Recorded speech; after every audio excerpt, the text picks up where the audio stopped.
Mesdames, Messieurs, je voudrais, au nom de la Maison de la Nouvelle-Calédonie, vous souhaiter à toutes et à tous la bienvenue ce soir pour notre saison culturelle qui s'ouvre autour d'une thématique extrêmement passionnante sur le destin de la Nouvelle-Calédonie, grâce à la présence ce soir de 4 universitaires et chercheurs qui ont fait un travail remarquable d'état des lieux de la Nouvelle-Calédonie après 30 années de décolonisation.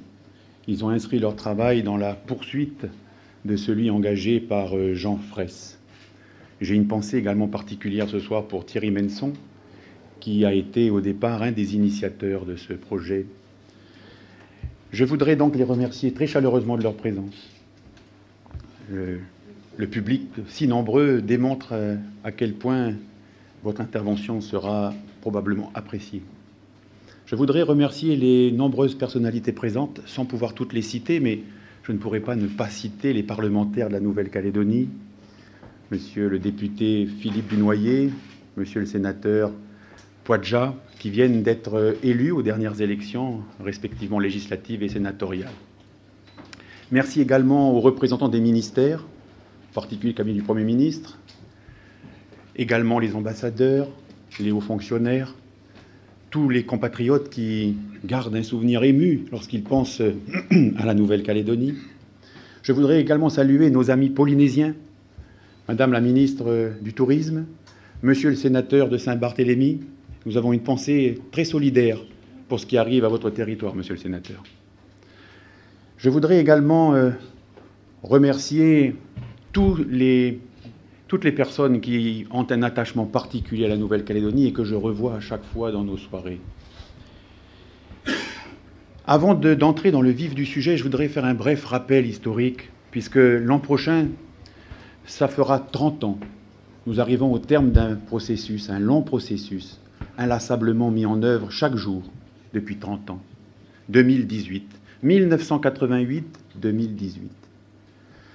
30 ans bientôt que la Nouvelle-Calédonie est sortie blessée, éreintée, exsangue des années de cendres qu'elle a vécues.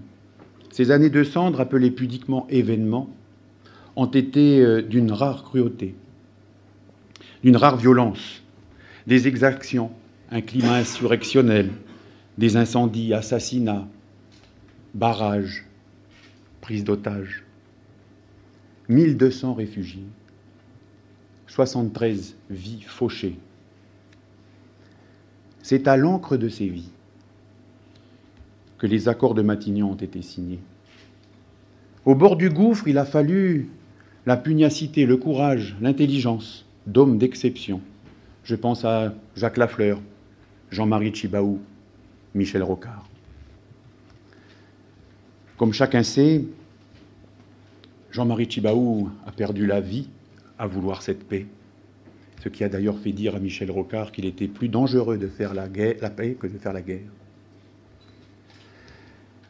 Les accords de Matignon furent donc en premier lieu d'abord des accords de paix. 10 ans plus tard, l'accord de Nouméa poursuivra cette œuvre de paix dans un continuum de décolonisation déjà engagé, grâce à une ingénierie exceptionnelle, une ingénierie institutionnelle exceptionnelle. La France a choisi à cette époque une voie très singulière, audacieuse, unique dans la République, sous le regard du monde entier d'ailleurs, celle de réussir ce qu'elle n'a jamais réussi ou ce qu'elle n'avait jamais réussi auparavant, décoloniser, réussir la décolonisation et décoloniser un de ces territoires. Bien sûr, pour comprendre ces enjeux liés à la décolonisation, il ne faut surtout pas confondre cela avec la décentralisation, bien connue dans tous les territoires d'outre-mer. Décentraliser, ce n'est pas décoloniser. Décoloniser, c'est d'abord purger le passif de l'histoire. C'est travailler sur l'estime de soi, mais aussi sur la répartition des richesses. C'est bien plus complexe que la simple décentralisation. Donc nous mettrons de côté la décentralisation, qui nous importe peu ce soir, je pense. Mais surtout, nous parlerons, et les chercheurs qui sont ici ne sont pas insensibles à cette décolonisation qui trouvera un aboutissement l'an prochain à travers la grande consultation que chacun sait. En 88, la France donc décide de rompre avec le passé. C'est d'abord la mission du dialogue. Imaginez-vous le dialogue dans un pays où on ne se parle plus. Écouter le peuple d'origine, c'est déjà décoloniser.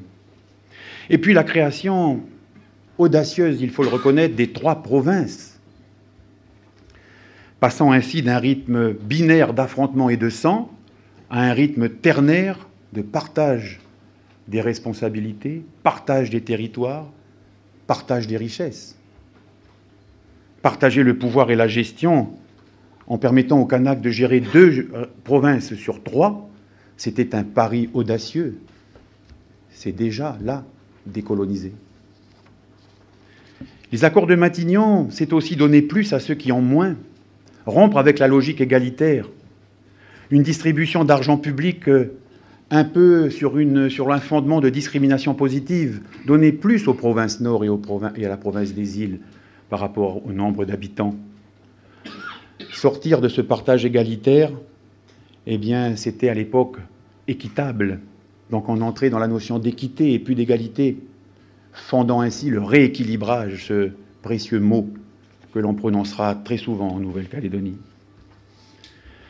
Redistribuer et redonner au peuple d'origine, c'est cela, décoloniser. Matignon, c'est aussi reconnaître la dignité du peuple kanak, sa culture, ses langues. L'Académie des langues est le magnifique centre culturel construit aux portes de Nouméa, et ce n'est pas anodin, ce détail, est le symbole fort de cette reconnaissance. Restaurer la dignité du peuple d'origine, c'est déjà décoloniser. Les accords de Matignon, c'est aussi former la jeunesse, former les cadres, et on sait à quel point l'échec scolaire touche cruellement les jeunes Kanaks. Former pour mieux occuper les postes de responsabilité demain, l'émancipation des esprits qui doit devancer et accompagner l'émancipation politique. C'est ça, décoloniser. Les accords de Matignon, c'est également amnistier les crimes des années de cendre. Difficile décision. Mais amnistier, c'est pardonner. Et pardonner, c'est déjà décoloniser. Les accords de Matignon, c'est également faire une place plus grande aux autorités coutumières, entendre la parole des vieux, les faire entrer dans les institutions, d'abord avec le Conseil consultatif coutumier, puis ensuite avec Nouméa, le Sénat coutumier. Prendre en compte la coutume du peuple d'origine, reconnaître le dualisme du droit coutumier et français en Nouvelle-Calédonie, c'est déjà décoloniser. Les accords de Nouméa poursuivront cette magnifique œuvre humaniste en renforçant l'importance donnée au pays, recentrage du pays, qui s'affirme par rapport aux vieilles provinces profondément ancrées dans le paysage économique et politique calédonien. C'est aussi développer chez nos compatriotes un sentiment nouveau, non pas d'appartenance provinciale, mais d'appartenance territoriale, voire nationale, au sens le plus noble du terme, une communauté de destin fondée sur la citoyenneté calédonienne. Terre de parole, terre de partage, telle est la devise. Et puis l'hymne, soyons unis, soyons frères, plus de violence ni de guerre, marchons confiants et solidaires pour notre pays. Comme la devise, l'hymne rappelle ces principes humanistes de fraternité sans lesquels rien ne peut se construire. Le pays contrebalance ainsi, par son identité fédératrice, le risque causé par les forces parfois centripètes des provinces et qui, au risque parfois d'engager une possible tectonique des plaques dans un pays déjà fortement divisé, voire fragmenté. Cette terre d'appartenance, cette fierté d'appartenir à la collectivité calédonienne, cette démarche qui rassemble, c'est également décoloniser. Ainsi, l'accord de Nouméa est très audacieux dans son ingénierie institutionnelle. Le recentrage sur le pays s'accompagne de la création du gouvernement collégial, gouvernement qui n'existe nulle part ailleurs, où Kanaks indépendantistes et les autres sont obligés de travailler ensemble et réciproquement. Obligés à travailler ensemble, puis ensuite y prendre du plaisir parce qu'il s'agit de la gouvernance du pays, c'est ça, décoloniser. Restreindre le corps électoral, sujet très sensible encore aujourd'hui, parce qu'il touche à ce qu'il y a de plus sacré, le suffrage universel. Restreindre ce suffrage pour ne pas noyer dans un flot de suffrages des nouveaux arrivants le peuple d'origine. C'est un petit peu purger le passif de l'histoire. C'est tenir compte des grands équilibres politiques. C'est heurter aussi. C'est surtout tordre le cou pour un temps seulement. Tordre le cou des grands principes d'égalité et d'universalité. La France, parfois maladroite et souvent conquérante hier, a choisi aujourd'hui de mettre la décolonisation de la Nouvelle-Calédonie au-dessus de certains grands principes fondateurs de notre droit. Savoir déroger, inventer, innover, c'est cela, décoloniser. Enfin, la question des ressources et du développement est devenue une question centrale. Le préalable minier et l'accession des Kanaks à la ressource minière, alors qu'ils avaient été jusque-là écartés, ouvre une voie nouvelle, celle de l'industrialisation à portée des Kanaks. L'usine du Nord restera à ce titre un grand symbole phare des accords de Nouméa, comme d'ailleurs le centre culturel Chibaou restera un des grands symboles phares des accords de Matignon. Culture et dignité hier, finance, industrialisation, mondialisation aujourd'hui. Tels sont les enjeux de cette décolonisation si exigeante et si polysémique. Espérons en tout cas que ces deux symboles de paix, la grande usine du Nord et le centre culturel Chibaou, encouragent les générations futures à porter toujours plus haut cette volonté de vivre ensemble et de poursuivre l'œuvre engagée depuis 30 ans par l'ensemble des Calédoniens sous le regard attentif de l'État. Mais cette action, ce chantier est bien entendu largement inachevé. Nous souhaitons donc que les générations futures s'en emparent et poursuivent cette œuvre de paix. Oleti.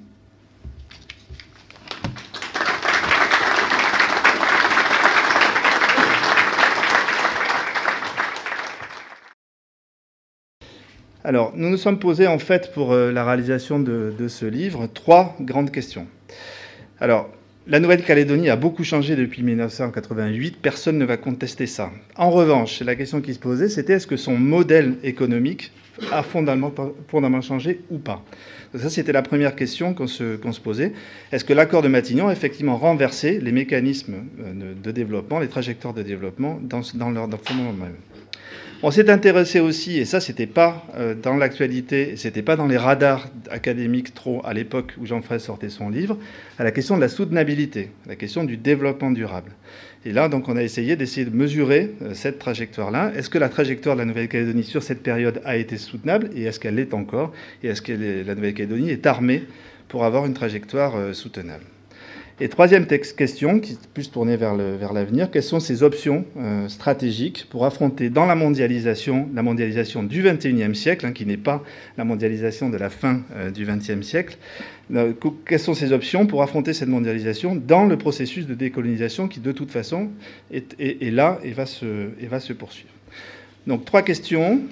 Et nous avons organisé la réflexion ensuite en différentes parties qui reprennent grosso modo le fil du livre et qui va aussi être la trame de notre présentation ici.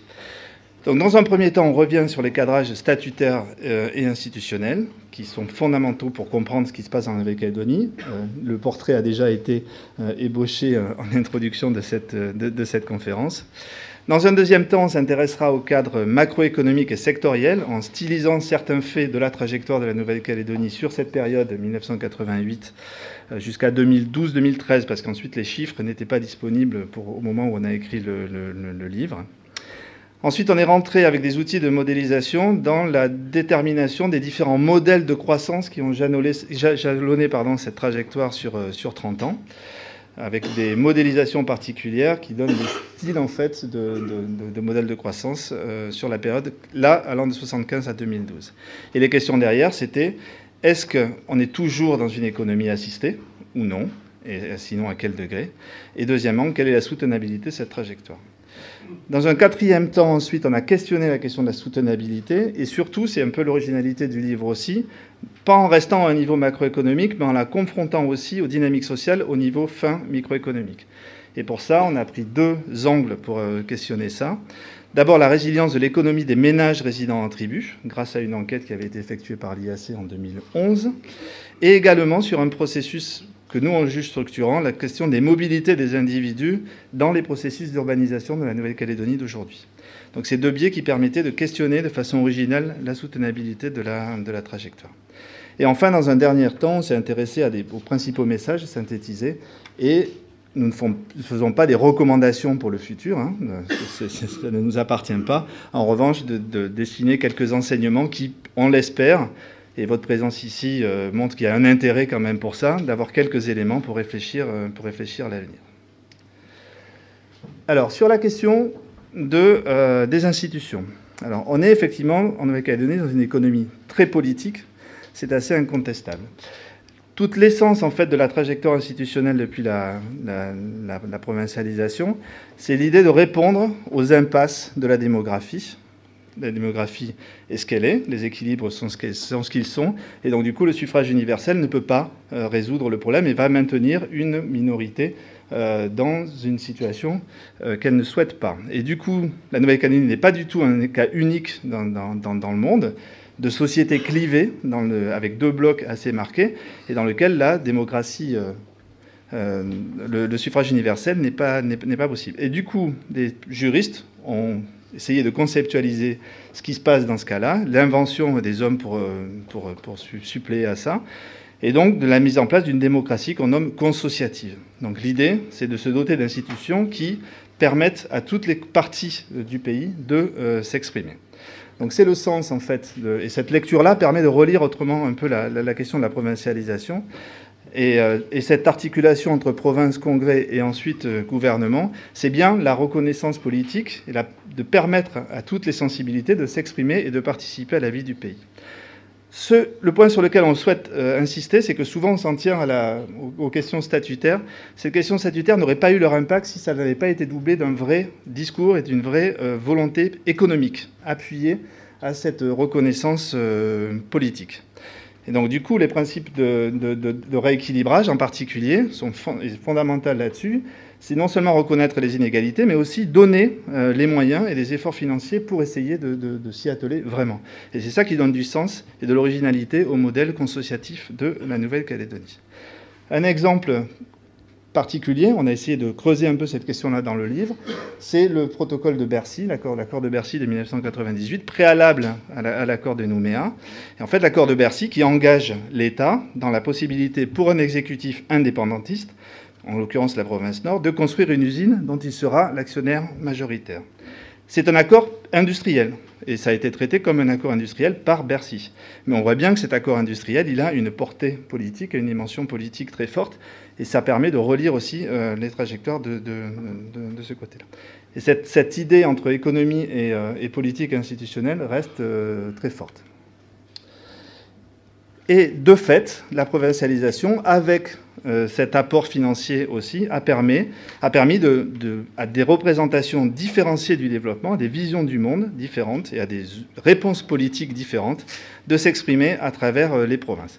Et c'est un des acquis, en fait, de cette réforme institutionnelle, c'est qu'on a vu des administrations se construire, on a vu une multiplication des outils et des instruments du développement qui ont pu se construire dans des cadres qui étaient différents et qui pouvaient être parfois choquants. Dans les fonctionnements, on a vu certaines tensions, mais en même temps, il y a eu effectivement la reconnaissance de ça, avec des résultats économiques et sociaux qui sont probants. On va en discuter après. Alors ceci dit, ça paraît assez positif là, sur cette construction-là. Maintenant, un référendum approche, ça n'a échappé à personne. Ce référendum se tiendra l'année prochaine et on va sûrement, sans prendre de risques, on peut le dire, vers une alternative simple qui pourra prendre des formes différentes, vers une alternative simple entre souveraineté et maintien dans la France.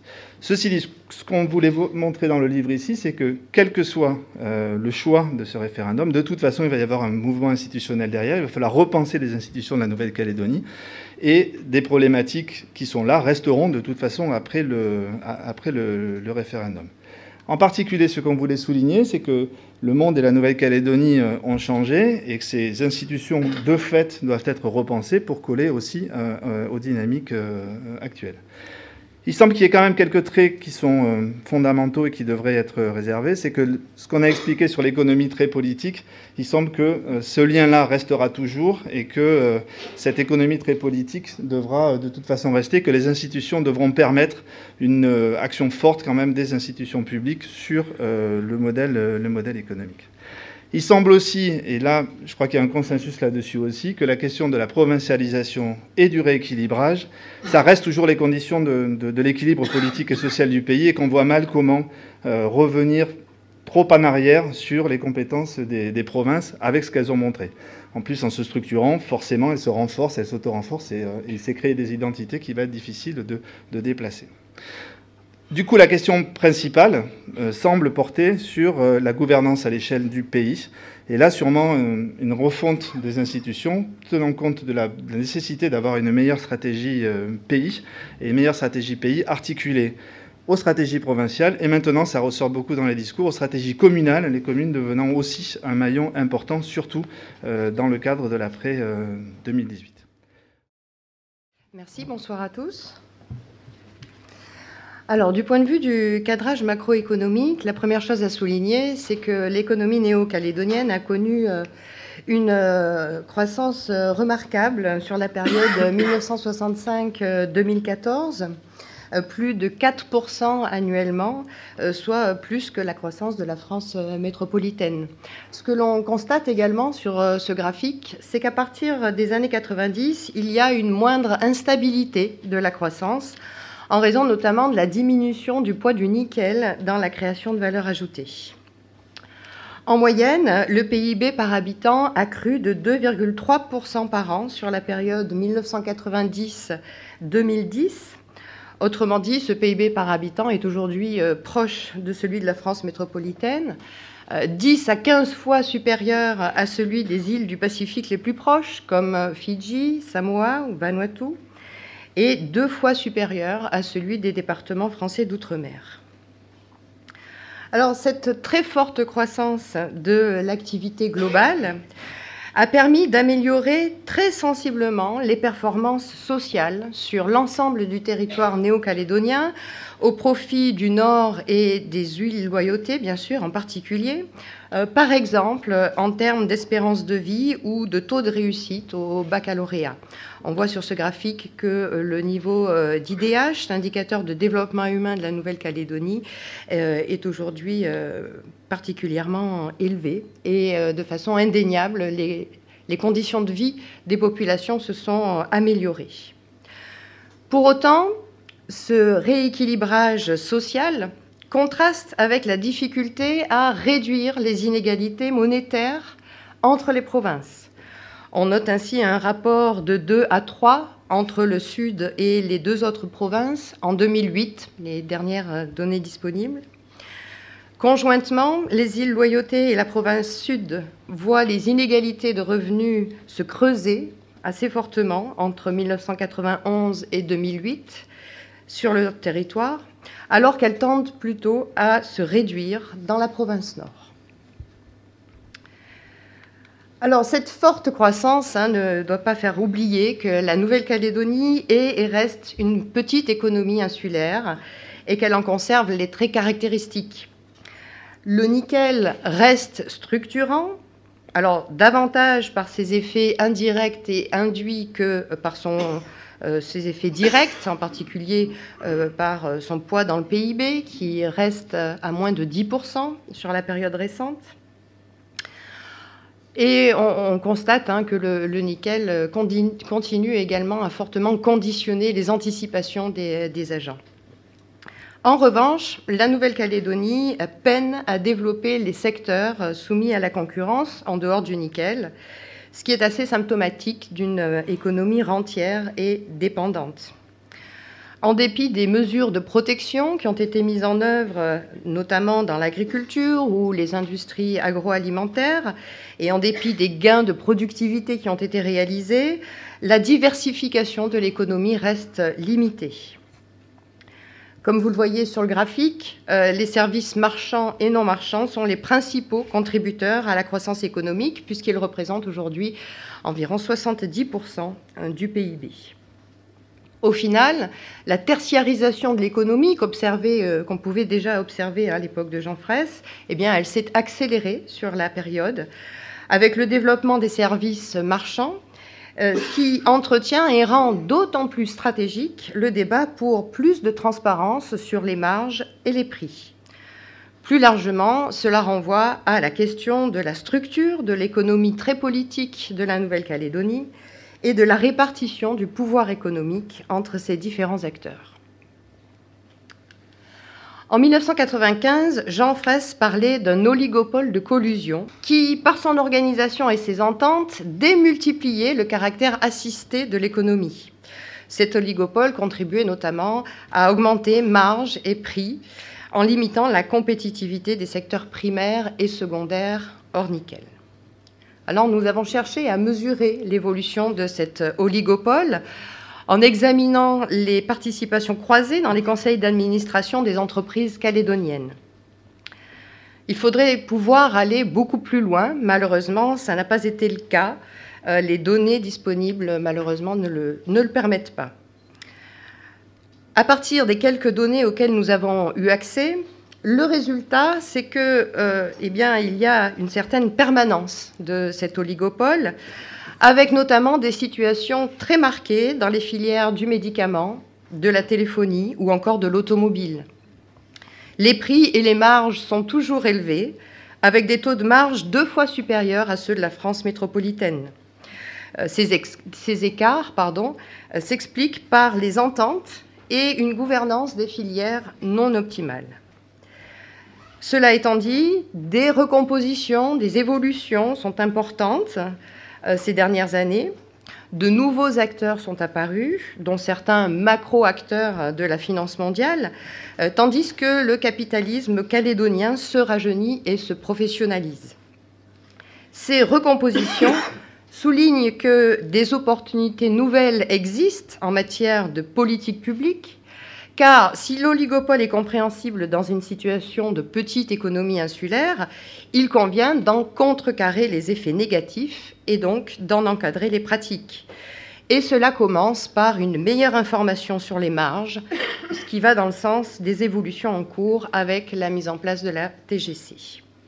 Au final, on le voit, le poids du politique dans l'économie calédonienne reste élevé, ce qui nous amène à questionner la permanence du caractère assisté de l'économie, ce dont va vous parler à présent Vincent.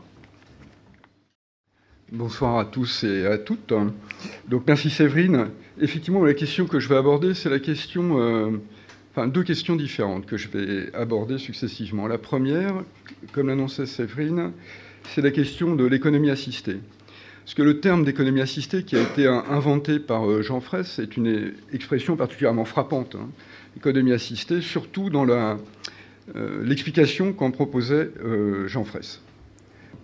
Donc Jean Fraisse insistait à travers cette expression d'économie assistée sur le fait que finalement l'économie calédonienne était dépendante des transferts publics, qui représentaient donc 20,7% du PIB sur la période 1975-1989, et que cette dépendance envers les transferts publics auxquels il associait finalement 4 manifestations principales, un niveau élevé des prix et des salaires, une fuite de l'épargne, caractéristique fondamentale, une fuite de l'épargne à l'extérieur, autrement dit la Nouvelle-Calédonie finançait quelque part le reste du monde, de fortes importations, et enfin une éviction des secteurs échangeables, c'est-à-dire la difficulté de produire ou de développer des secteurs qui puissent se substituer aux importations, ou encore des secteurs d'exportation compétitifs en dehors du seul secteur nickel.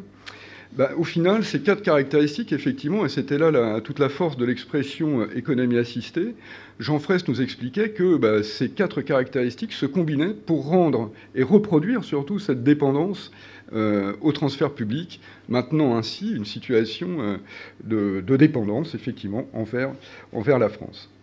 Alors, dans quelle mesure le modèle de l'économie assistée est-il toujours pertinent ? Pour répondre à cette question-là, évidemment, on a mobilisé, comme vous pouvez l'imaginer, assez facilement beaucoup d'outils dont Jean Fraisse n'avait pas la connaissance à l'époque, parce que tout simplement, il n'existait pas encore, des données qui n'existaient pas non plus encore. Mais toutefois, ici, je voudrais présenter une périodisation, ce qui s'est passé finalement à partir de l'économie assistée, pour ensuite voir si on est sorti, quand est-ce qu'on est sorti de cette situation d'économie assistée. Alors, si on a retenu finalement ici sur ce graphique-là 2 variables qui peuvent résumer de façon un peu caricaturale, mais à mon sens très significative, le fonctionnement de l'économie calédonienne et qui nous a permis d'isoler effectivement, statistiquement, 3 grands régimes qui se sont succédés. Dans le premier régime, on retrouve finalement l'économie assistée telle qu'elle était définie par Jean Fraisse. Et on le voit très clairement sur ce graphique-là. Enfin, j'espère que vous le voyez très clairement. Le graphique rouge, la courbe rouge, représente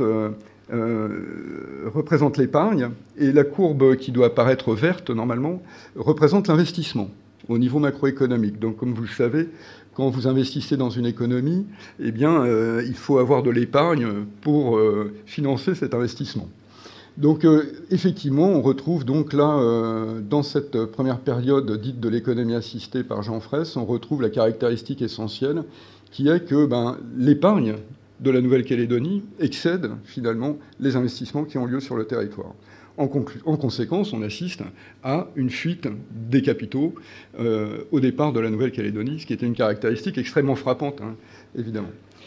Alors, ce qui est intéressant, c'est qu'à partir de 1990, on rentre finalement dans un deuxième régime, simplement sur ces 2 variables-là, qui résument bien, mais derrière, effectivement, on mobilise d'autres variables, mais pour établir ces régimes dynamiques. Donc, on rentre dans très clairement dans un deuxième régime dynamique différent, mais qui est caractérisé par le fait que cette fois-ci, l'épargne de la Nouvelle-Calédonie coïncide à peu près avec l'investissement. Autrement dit, les fuites d'épargne n'apparaissent plus clairement au niveau macroéconomique. Ce qui ne veut pas dire qu'il n'y ait pas des fuites d'épargne, mais il y a des entrées aussi. Ce qui fait que globalement, en solde, pour le coup, on est vraiment dans la dynamique du rééquilibrage tel qu'annoncé. Autrement dit, il y a un virage politique, on le connaît, qui a été pris. Le rééquilibrage, ça se traduit dans les chiffres. C'est une réalité. Ce rééquilibrage, il se traduit par un changement de bouclage macroéconomique ou un changement dans le financement de l'accumulation de la Nouvelle-Calédonie. Et enfin, apparaît évidemment un troisième régime. En fin de période, à partir de 2006, on rentre de ce qu'on a dénommé, nous, un régime d'industrialisation, qui est caractérisé, alors de façon très originale pour le coup, par une déconnexion très forte entre l'investissement, qui atteint des sommets, 35% à peu près d'investissement sur la période 2006-2013. C'est considérable, évidemment, plus d'un tiers du PIB consacré à construire, préparer le futur, et une épargne qui reste à des niveaux à peu près équivalents à ce qu'elle était sur les périodes précédentes. Donc on voit arriver là très clairement à un niveau de financement de l'investissement qui ne repose pas sur l'épargne. C'est évidemment l'impact de l'entrée massive de capitaux étrangers pour la construction des 2 usines métallurgiques sur la période qu'on retrouve ici logiquement. Donc là, on change de régime. C'est un régime d'insertion dans l'économie mondiale à travers effectivement la captation de ces flux d'investissement direct étrangers. Alors ce dernier régime, il se traduit aussi par une baisse, et je vais y revenir dans un instant, de la dépendance au transfert public, parce qu'il y a d'autres sources de financement considérables qui émergent et qui sont captées. Mais alors, évidemment, on on sait qu'il s'agit là encore d'un régime transitoire. Hein. Ces investissements directs étrangers n'ont pas pour vocation à atteindre et à rester à des niveaux aussi importants que ceux auxquels on a pu assister sur cette période-là. Et donc se pose la question de, après 2013, finalement, cette difficile transition peut-être vers ce qu'on appellerait une économie minière, où finalement le nickel, avec ses usines métallurgiques, aurait été en position d'irriguer la croissance économique de l'ensemble de la Calédonie. Comme vous le savez, les fluctuations des cours du nickel et le retournement de conjoncture sur les marchés internationaux du lichen ont retardé quelque peu la mise en place de ce schéma de fonctionnement. Donc aujourd'hui, la question demeure. On avait évoqué dans certains écrits la possibilité que le secteur nickel monte jusqu'à 25% du PIB, avec 3 usines fonctionnant à pleine capacité, avec un cours du nickel beaucoup plus rémunérateur que celui qui se maintient aujourd'hui. Aujourd'hui, la question demeure posée de la mise en place de cette transition difficile vers un régime d'économie minière. Alors quand même, est-ce qu'on est toujours donc, dans un régime d'économie assistée ? Par certains côtés, donc non. Alors pourquoi non ? Parce que, comme vous le voyez ici, la dépendance envers les transferts publics, en tout cas quand on l'exprime en pourcentage du PIB, a diminué.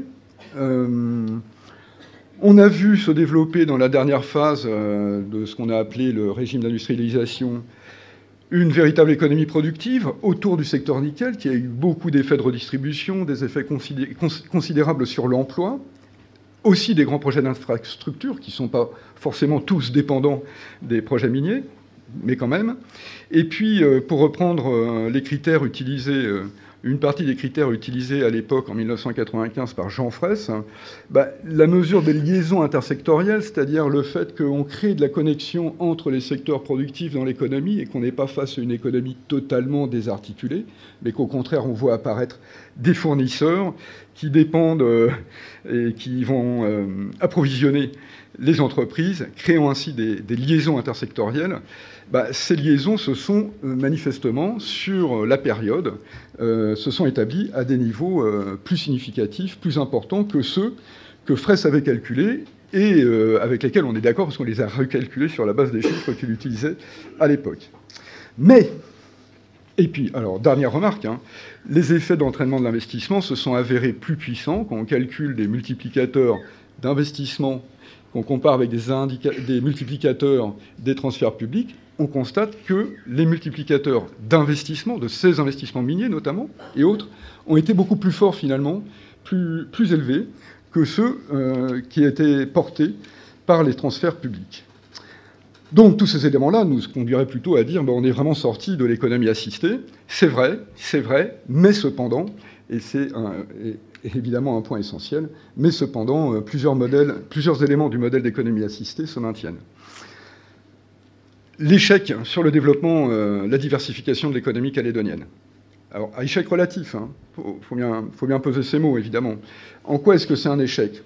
L'émergence de secteurs exportateurs en compétition ou de secteurs de substituts d'importation capables de soutenir la compétition internationale, finalement, ce développement de ces secteurs alternatifs, cette diversification économique, n'a pas eu lieu, ou a eu lieu de façon encore beaucoup trop marginale.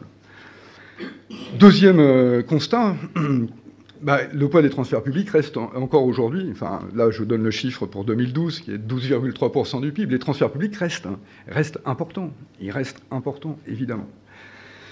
Et enfin, troisièmement, les transferts, par le jeu, par les impacts sur les revenus, sur les consommations et sur la demande d'importation, continuent à alimenter aussi quand même, et encore plus peut-être aujourd'hui par le jeu des consommations intermédiaires, nécessaires pour faire tourner les usines, pour faire tourner l'industrie.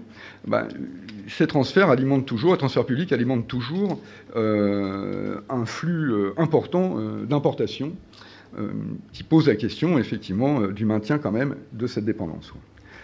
On est donc aujourd'hui dans une phase de transition un peu prolongée, parce qu'on aurait pu estimer qu'à partir de 2013-2014, l'entrée en production des usines, on allait rentrer assez rapidement, finalement, dans cette économie minière qui aurait fonctionné, qui aurait permis de faire un vrai relais de croissance. Pas de chance, évidemment. La conjoncture sur le marché international a fait que Effectivement, la mise en place, plus des difficultés techniques que vous connaissez dans les différentes usines, fait que cette économie minière, elle se fait toujours un petit peu attendre.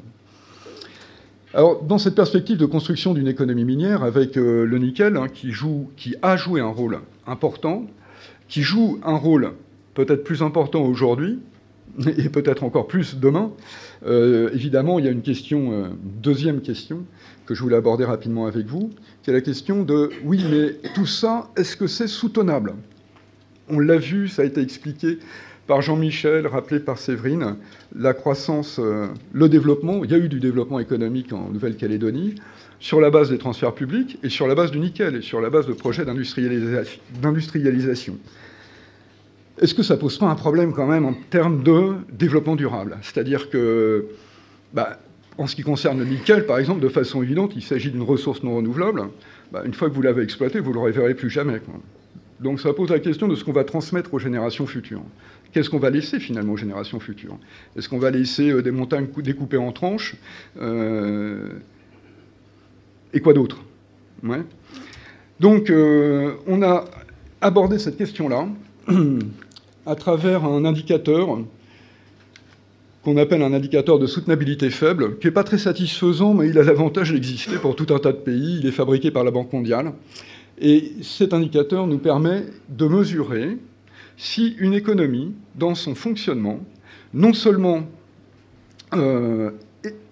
investit suffisamment pour, d'un point de vue économique, pour pallier les phénomènes d'obsolescence, d'usure du capital produit, du capital économique, mais aussi de savoir si dans l'activité économique, ce qui est détruit en termes d'environnement, que ce soit par l'exploitation des ressources non renouvelables, comme le nickel, que ce soit par l'exploitation exagérée des ressources renouvelables, comme la forêt, ou que ce soit par des effets de pollution, est-ce que le système économique, donc, a investi suffisamment pour compenser non seulement ce qu'on prend d'habitude traditionnellement en compte dans une approche économique, la dégradation du capital produit, mais aussi les dégradations environnementales, et en prenant aussi en compte, cette fois-ci de façon positive, l'effort qui a été fait pour former du capital humain. Je mets tout ça ensemble, j'ai mon taux d'épargne, je vais le corriger pour tenir compte du fait que, oui, d'accord, j'ai épargné pour investir, mais ça se trouve, en termes d'investissement, j'ai tellement détruit de choses que je deviens non soutenable. Je ne reproduis pas la richesse, je ne maintiens pas la valeur de ma richesse totale à transmettre aux générations futures. Alors, j'insiste pas là-dessus, simplement pour commenter rapidement ce graphique-là. Donc, de 1970 à 2012, si on regarde l'évolution de cet indicateur, dans une première lecture, c'est super. On pourrait en déduire que la trajectoire de croissance de la Nouvelle-Calédonie a été soutenable. Autrement dit, sur cet indicateur, ce qu'on a détruit en nature, dans la nature, en environnement, a été compensé par la construction d'écoles, par l'investissement dans la formation des agents, et a été compensé aussi par, évidemment, de l'investissement productif classique, la construction de routes, d'usines, etc. Alors, on remarque quand même que cette trajectoire, même si elle indique qu'on est toujours au-dessus de zéro, donc l'économie est en capacité de compenser toutes les dégradations dont je parlais à l'instant, mais ça reste quand même une trajectoire extrêmement instable, donc soumise à des chocs, des fluctuations, mais globalement au-dessus de zéro. Alors la deuxième question à laquelle on est arrivé, c'est de se dire, oui, mais d'accord, mais cette soutenabilité, est-ce qu'elle est autonome ? Est-ce qu'elle est autonome ou est-ce que c'est simplement le produit des transferts publics? Alors vous voyez, là on a construit sur la base, en haut vous trouvez l'indicateur d'épargne véritable, on voit qu'il est tout le temps au-dessus de 0%, ce qui est a priori un signe de soutenabilité, en tout cas de possibilité de soutenabilité. Si on déduit les transferts à cet indicateur, on se rend compte que là pour le coup, la soutenabilité autonome elle est en question, hein. Elle a été en question historiquement, et notamment vous voyez la baisse pour les niveaux les plus bas. Donc si je retire l'appui par les transferts publics, effectivement, la soutenabilité, elle n'a pas été assurée de façon autonome. Elle a été assurée grâce aux transferts publics, entre autres, enfin, notamment par les transferts publics. Par contre, si vous regardez en fin de période, on se rend compte que cette fois-ci, c'est plus les transferts publics qui vont assurer la soutenabilité, toujours au sens faible, ça va être les investissements directs étrangers, hein, qui vont venir, effectivement, alimenter en construisant du capital qui vont permettre de compenser les dégradations environnementales, etc., par du capital économique produit, mais aussi par des écoles, pour transmettre aux générations futures une richesse à peu près du même niveau. Mais on voit bien que cette soutenabilité de fin de période, on est proche de zéro, donc zéro, c'est bon, quoi. Cette soutenabilité autonome, elle est fragile et certainement provisoire parce que, en fait, elle s'explique très clairement par les investissements directs étrangers, c'est-à-dire le financement de la construction des usines. Alors, évidemment, je passe rapidement parce que je crois que le temps de parole est un petit peu limité. Donc, la question des relais de soutenabilité reste posée. Et puis, évidemment, l'approche que je vous ai présentée ici, elle n'est peut-être pas tout à fait satisfaisante parce qu'on se doute bien que si je détruis la montagne, ce n'est pas forcément parce que je construis des écoles que je vais compenser ce que j'ai détruit par du capital humain, finalement. Est-ce que ça va vraiment compenser les dégradations? Alors, on peut aborder et répondre à cette question-là rapidement en posant la question, cette fois-ci, de la soutenabilité au sens fort. Et dans la soutenabilité au sens fort, on considère, ou on se pose la question, en tout cas, qu'il y a peut-être des seuils en dessous desquels on n'a pas intérêt à descendre, des seuils de capital naturel. Par exemple, si je détruis totalement la montagne, il est possible que cette montagne qui va tomber dans le lagon va peut-être détruire les poissons dans le lagon, chasser les populations en dehors de cette zone, et donc créer un vrai problème parce que tous les aspects de ma richesse vont tomber en même temps, traduisant un effet de seuil, on aurait atteint un seuil. Alors, sur cette histoire d'effet de seuil, évidemment, l'exemple le plus classique que vous connaissez tous quand on parle de la Nouvelle-Calédonie, c'est le leitmotiv de l'exode rural. L'exode rural serait associé au fait qu'on ait atteint un seuil de soutenabilité forte. Pourquoi? Tout simplement parce que les gens partent de la campagne, abandonnent leur activité, parce qu'il y a dégradation des conditions de vie, il y a dégradation du capital naturel, il y a dégradation du capital économique. Dans l'endroit où ils se trouvent, il faut qu'ils aillent chercher des opportunités ailleurs. Et ce serait ça l'explication, finalement, de l'exode rural. Alors, de façon intéressante, et comme va le présenter maintenant Séverine Boire, la notion même d'exode rural appliquée à la Nouvelle-Calédonie, et ça, évidemment, c'est un résultat fort aussi de nos recherches, est très discutable. Nous, par rapport aux travaux que vous présentez, Séverine Boire, on verra que, pour nous, l'exode rural n'est pas une notion qui est vraiment pertinente pour capturer ce qui se passe en Nouvelle-Calédonie, et que, en fait, les migrations et les mobilités que l'on repère seraient plutôt l'expression, finalement, d'une adaptation de la société calédonienne à l'évolution de son économie, et conduirait à la soutenabilité, participerait à la soutenabilité. Donc, on va changer un peu de discipline, en fait, de l'équipe pluridisciplinaire, en se basant un peu sur les travaux des géographes de l'équipe, géographes et anthropologues. Et donc, c'est plutôt la deuxième partie de l'ouvrage, où après avoir eu un regard un peu macroéconomique, on va regarder qu'est-ce qui s'est passé, en fait, sur le territoire calédonien, et plus spécifiquement sur les terres coutumières. Donc après la signature des accords de Matignon, et notamment dans l'ouvrage de Jean Fraisse, il y avait beaucoup de questions sur justement l'avenir notamment de la population kanak, comment elle allait vivre les prochaines années, avec beaucoup de questions sur la monétarisation des tribus, est-ce que la coutume allait être soluble dans l'argent, est-ce qu'on n'allait pas vers un phénomène avec notamment l'urbanisation massive de la société, aller vers des phénomènes d'acculturation, avec également les pertes de savoir et de solidarité associées à ces transformations sociales. Alors on a fait un gros travail, notamment avec les géographes de l'université, déjà pour regarder est-ce que les tribus se sont vraiment vidées. Alors, si on regarde sur un pas de temps assez long, donc si on prend les recensements généraux de la population sur une longue période, notamment à l'échelle communale, comme sur la commune de Yengen, ça permet vraiment de relativiser l'hypothèse d'un départ massif des populations des tribus. On constate qu'on a quand même une démographie qui reste assez dynamique. Alors évidemment, il ne faut pas non plus, c'est une observation d'un point de vue global, il y a des petites tribus qui se vident parce qu'elles sont vraiment situées trop loin ou ne bénéficient pas de petites écoles, par exemple. Donc il y a, ponctuellement, on le voit là, par exemple, avec les petites tribus qui sont plutôt en vert, où là, on a des situations où on a un peu de diminution, mais sinon, on a plutôt des démographies qui sont assez dynamiques. Ensuite, on va voir que qu'il faut mettre ça en regard avec de nouvelles pratiques, notamment des pratiques de mobilité qui n'avaient pas lieu en fait dans les années 80. Autre élément, c'était de l'idée que les familles qui résideraient en tribu cultiveraient de moins en moins, pratiqueraient de moins en moins l'agriculture, et que les surfaces agricoles, par exemple, seraient plus faibles, notamment en termes de produits vivriers.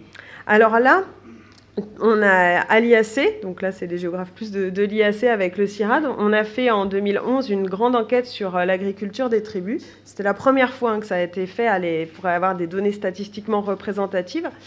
Le constat, c'est qu'en fait, on a des activités qui restent là aussi, qui sont toujours très vivaces. Et on a essayé, alors on n'a pas de données sur les périodes antérieures, mais on a essayé d'aller voir ce qu'on pouvait trouver comme données dans les années 50, dans les années 90. Alors, le constat, c'est que les familles cultivent moins que dans les années 50, bien évidemment.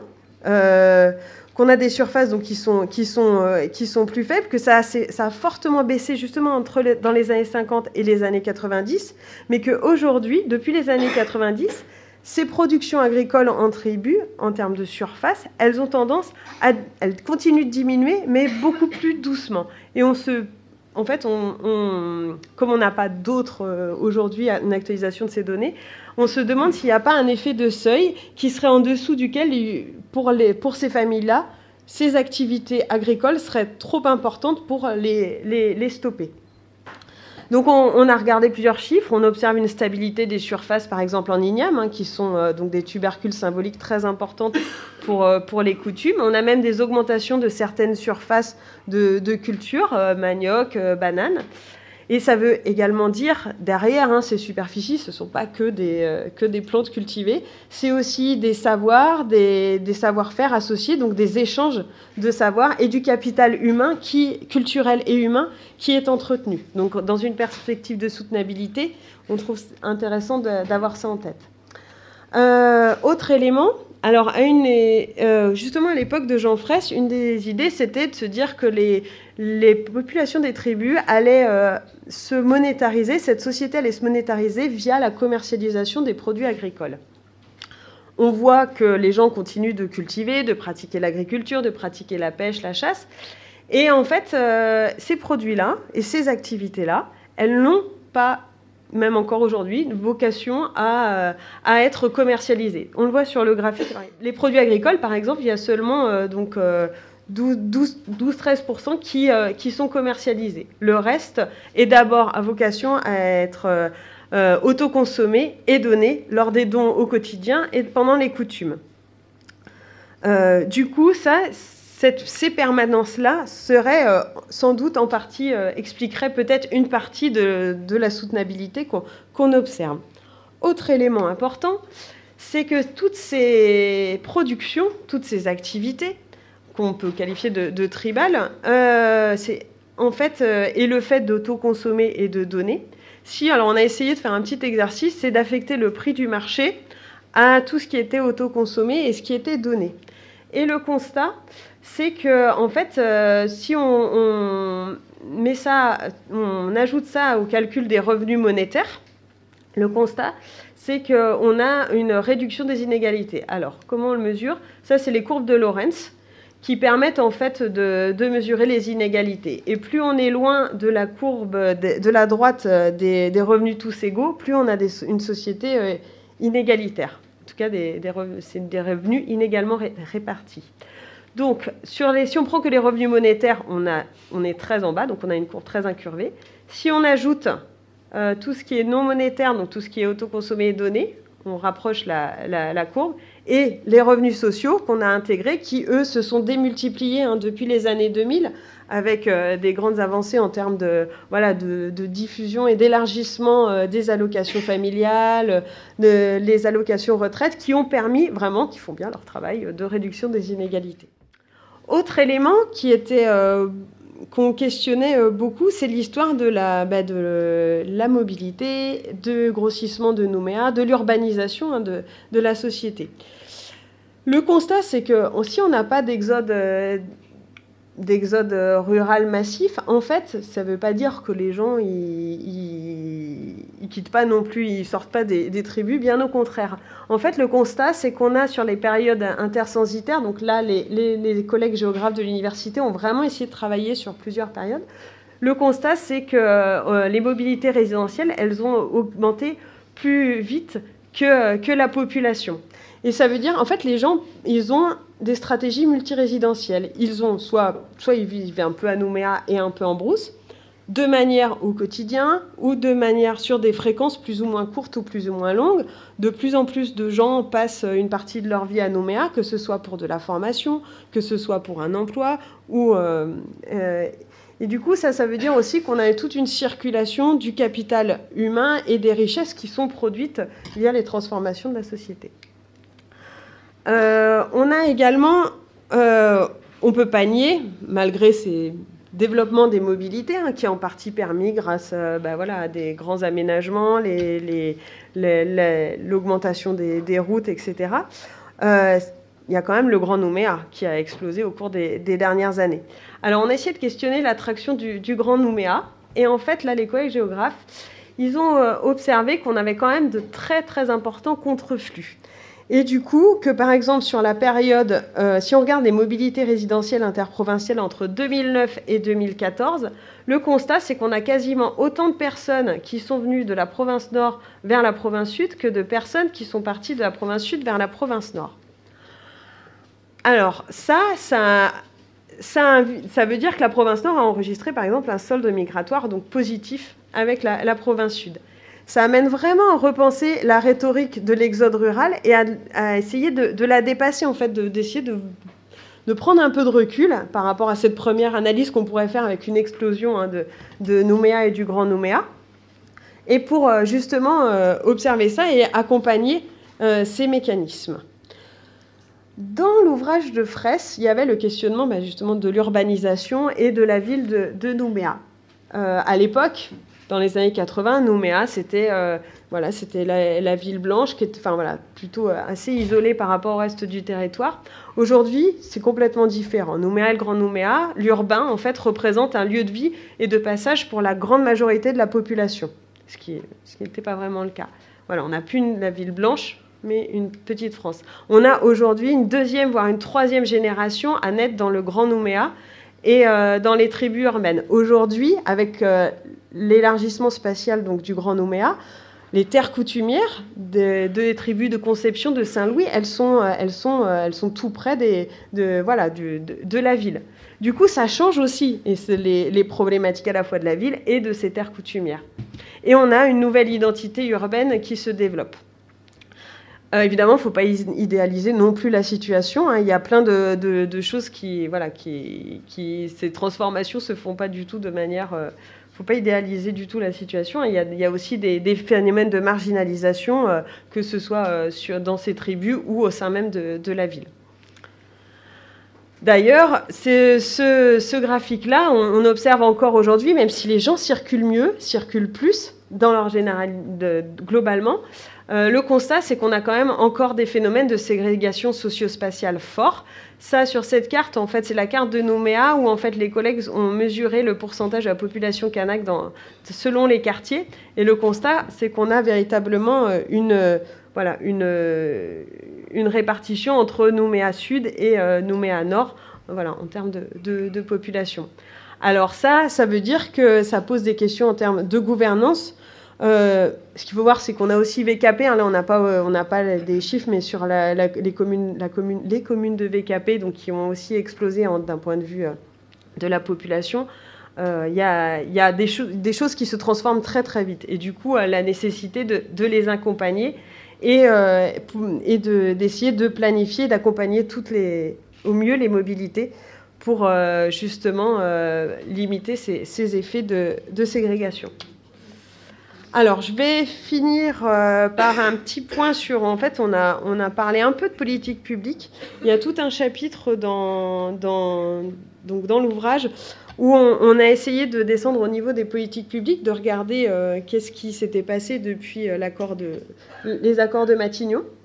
Alors, à l'époque, Fraisse faisait le constat de l'économie assistée qu'il y avait, et un peu après, après les accords de Matignon, avec l'importance avec les politiques de rééquilibrage, la multiplication de projets, de petits projets, on va dire, notamment auprès des populations, de la population kanak, mais qui restaient des projets sans projet et qui, en fait, très très rapidement s'essoufflaient.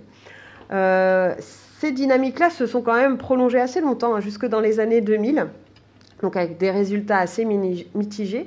Mais à partir des années 2000, on observe quand même, alors vraiment là, on était au bout de 10 ans, par exemple, d'existence de la province Nord, petit à petit, une professionnalisation des personnels des provinces avec des effets d'apprentissage, des programmes de développement qui se structurent, des approches qui se diversifient avec la diffusion du développement local et peu à peu des résultats un peu plus probants. On observe aussi peu à peu une meilleure articulation entre des politiques très sectorielles de la Nouvelle-Calédonie et des provinces qui petit à petit commencent à s'articuler entre provinces et territoires. Et ponctuellement, dans certaines communes, les opérations de développement local qui viennent dynamiser aussi un peu les territoires. Si on fait un peu le bilan, on observe que petit à petit, on a une différenciation de styles de politique publique, notamment entre une province nord qui développe une vision du développement qui repose sur l'interventionnisme public et un libéralisme plus encadré du côté des provinces sud. Autre élément important sur les 10 dernières années, c'est l'investissement croissant des firmes multinationales du nickel, donc les projets des usines, qui, autour des sites miniers et métallurgistes, qui s'impliquent dans les politiques de développement local et qui viennent bouger aussi les lignes, les places des acteurs locaux au sein des communes, avec justement de l'appui au développement local notamment.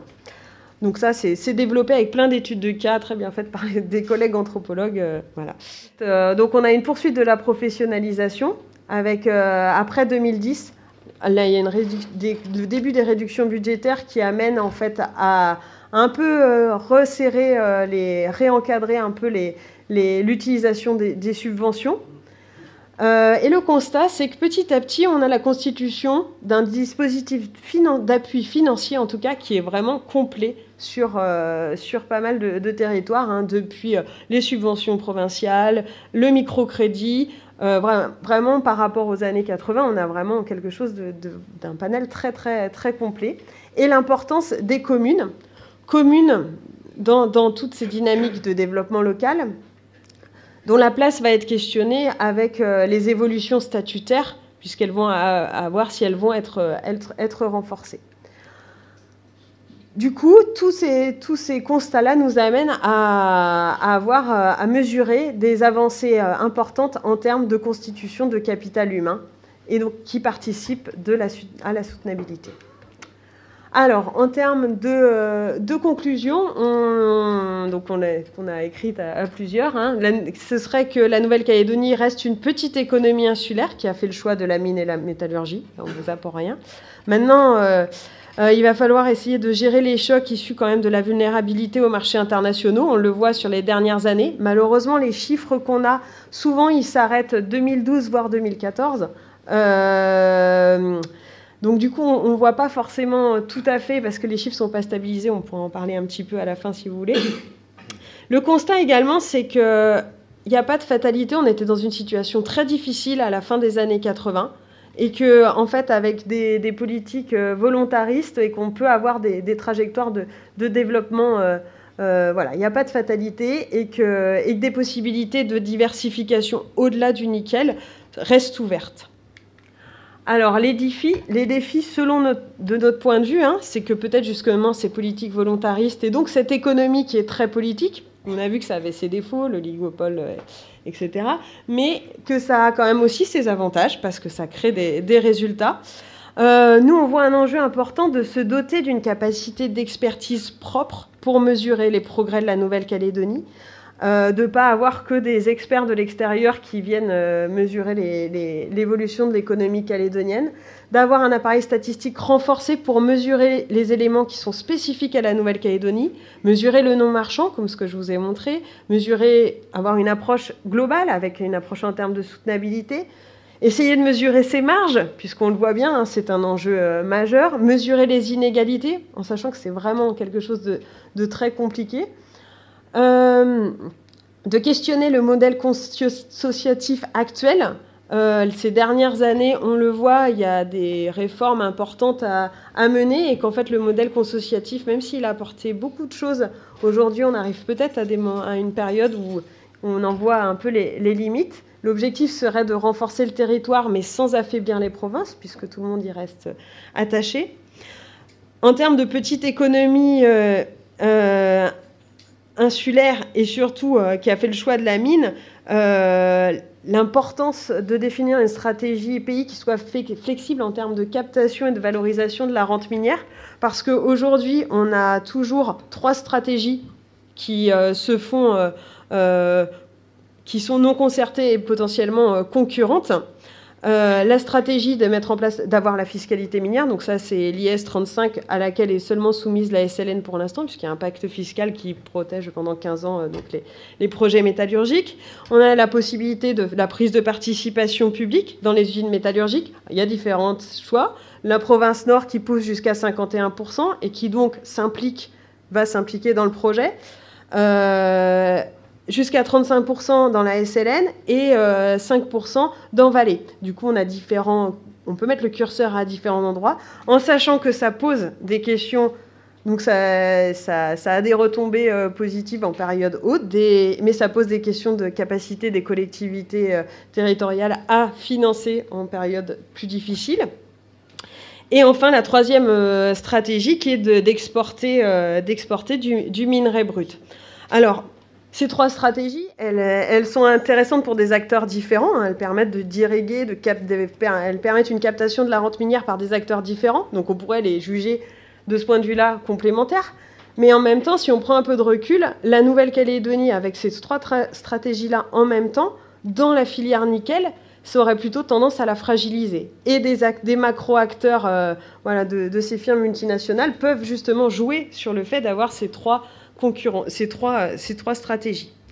Du coup, pour nous, il nous semble que l'enjeu, c'est de continuer à se diversifier, mais de faire une diversification qui repose sur une différenciation et qui repose justement sur le patrimoine spécifique de la Nouvelle-Calédonie, c'est-à-dire son capital naturel, son capital humain, son capital culturel qu'on a pu en partie, et qu'on a essayé d'illustrer en partie et qu'on est bien loin d'avoir mesuré.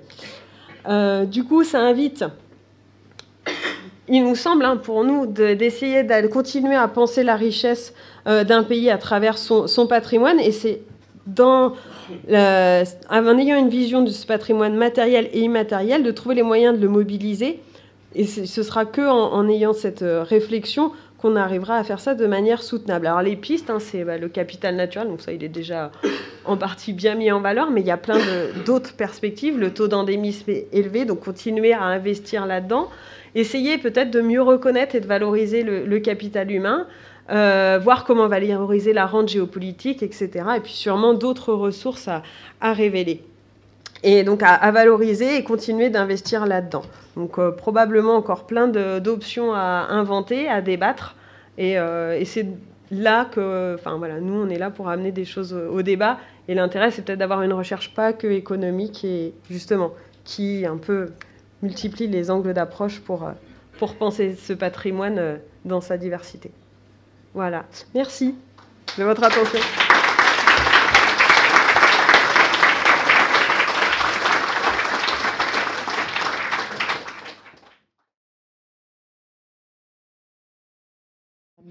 Deux petites choses. Vous avez signalé des investissements directs étrangers très très importants sur les 15 dernières années, difficilement soutenables à votre sens à ce niveau-là. Est-ce qu'il est possible que ces investissements viennent d'une part d'autres sources, d'autres pays, vers d'autres secteurs, ou les deux? Et d'autre part, en ce qui concerne la transformation de la mondialisation sur les 15 dernières années, mais surtout sur les 20 prochaines, de quelle manière est-ce que vous estimez que le pays est en train de se doter ou capable de se doter des capacités de faire face à cette transformation? Alors la première partie de la question concerne la possibilité finalement de capter ces sources de financement extérieur qui ne sont pas des transferts publics, qui sont des transferts des acteurs privés majoritairement, hein, qui viendraient investir pour construire des usines. Alors pas forcément des usines liées au nickel, mais vous parlez aussi de la diversification, quoi. En ce qui concerne le secteur nickel, la conjoncture du marché du nickel est pas bonne par rapport du point de vue des producteurs, hein, évidemment. Et pour le coup,